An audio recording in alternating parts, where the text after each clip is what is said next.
ang nag-deliver papunta sa bahay nila Pangulong Bongbong Marcos at Speaker Martin Romualdez mag-insert o magpasok ng 100 billion worth of projects sa BICAM. Sana po ay hindi nila ako mapatay bago ko mailabas ang lahat. Ginawa ko lang ang utos sa akin, pero ngayon, handa na akong harapin ang lahat.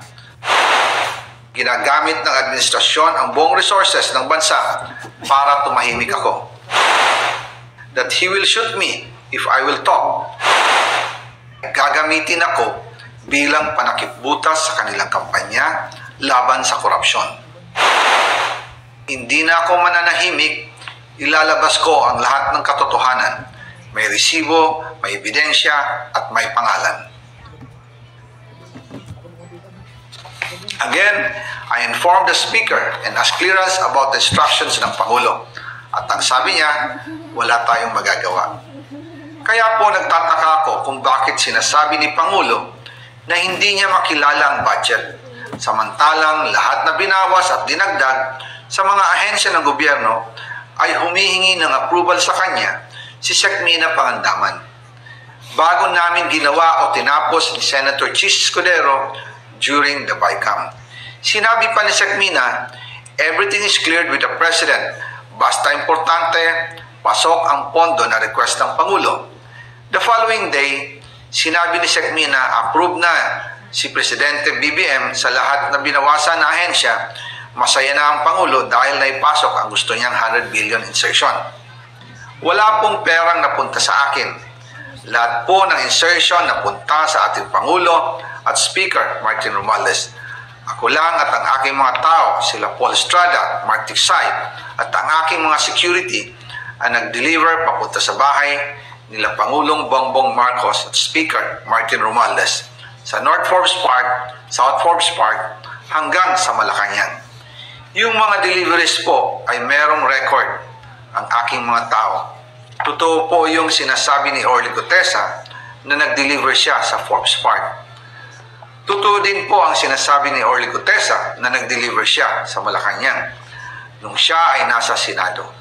Para mapatunayan ang mga litrato na deliveries ay ilalabas ko po together with this video.